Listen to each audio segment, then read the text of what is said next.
ఈ cordon search అనేది మన భారతదేశంలో వివాదాస్పదంగా ఉన్న జమ్మూ కాశ్మీర్ దగ్గర ప్రారంభమైంది. ఇతర ప్రదేశాల నుండి జమ్మూ కాశ్మీర్కు వచ్చి భారతదేశంలో చొరబడుతున్న తీవ్రవాదులను పట్టుకోవడానికి మన భారతీయ సైన్యం అతి గొప్ప వ్యూహంగా ఈ కార్డన్ సెర్చ్ని ప్రారంభించారు. ఆ సెర్చ్ వల్ల అనేక ఉపయోగాలు ఉన్నాయి.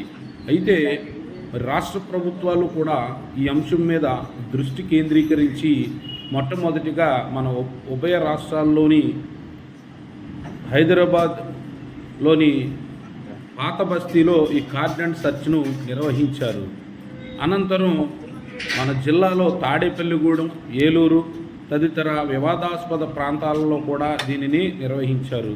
అయితే దీనివల్ల ప్రజలకి జరిగే లాభం ఏమిటంటే అనేక మంది వివాదాస్పదంగా ఈ ఊరు కాకుండా ఇక్కడ నివసించేవారు పోలీసులకు అగపడతారు. రెండవది, అసాంఘిక కార్యకలాపాలు నిర్వహించే కొందరిని పట్టుకోవటంలో ఈ కార్డన్ సెర్చ్ ఉపయోగపడుతుంది.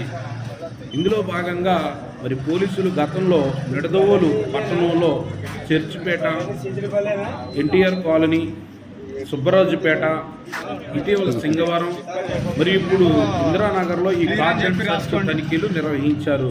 వీటి వల్ల ఎందరో గుర్తు తెలియని వ్యక్తుల్ని కనుగొనటం లేదా పత్రాలు లేని వాహనాలను కనుగొనటం, వాటి వల్ల జరిగే అనర్థాలను ప్రజలకు వెలుగులోకి తీసుకురావటం జరుగుతుంది. దీనివల్ల ప్రజలకు ఇతర ప్రాంతాల నుండి వివాదాలు రేపే వ్యక్తులు ఎవరైనా వారి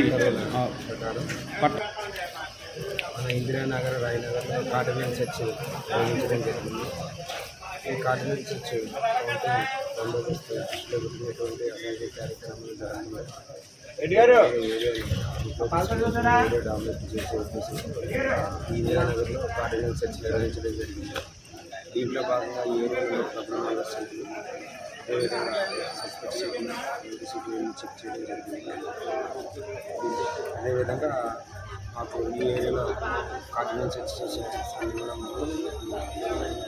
సుమారుగా 7 బండ్లు ఏపీలు ఇటువంటి రికార్డులు వాటిని పూర్తిగా వెరిఫై చేసి రికార్డులపై రికార్డులను అప్లికేషన్ అమలు చేసి